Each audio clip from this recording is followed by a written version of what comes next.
Japan was your first NSA job, right? Yeah, well, as a contractor with Dell. I had a lot of access.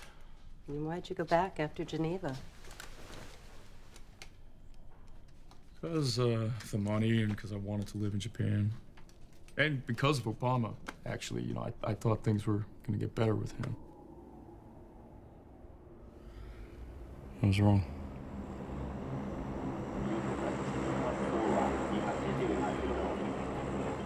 What was it like there? Well, in the first part of my day, I was building this round-the-clock backup system called Epic Shelter. So if there was some catastrophe, say terrorists burned down every embassy and NSA post in the Middle East, this program would ensure we wouldn't lose any of that data. But then I would have to put it aside when visitors would show up.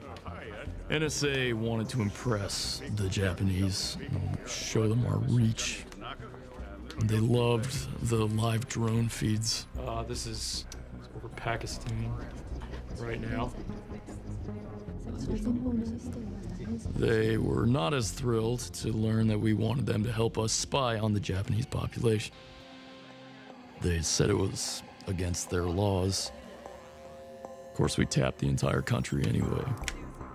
And we didn't stop there, because once we owned their communication system, we started going after their physical infrastructure. We'd slip these little sleeper programs into power grids, dams, hospitals, and the idea was if the day came when Japan was no longer an ally, it'd be lights out.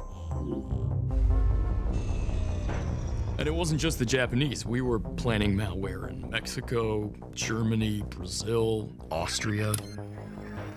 I mean, China, I can understand, or Russia, or Iran, or Venezuela, okay, but Austria? You're also being ordered to follow most world leaders and heads of industry. You know, you're tracking trade deals, sex scandals, diplomatic cables to give the US an advantage in negotiations at the G8, or leverage over Brazilian oil companies, or helping to oust some third world leader who's not playing ball. And ultimately, the truth sinks in that no matter what justification you're selling yourself, this is not about terrorism. Terrorism is the excuse. This is about economic and social control. And the only thing you're really protecting is the supremacy of your government.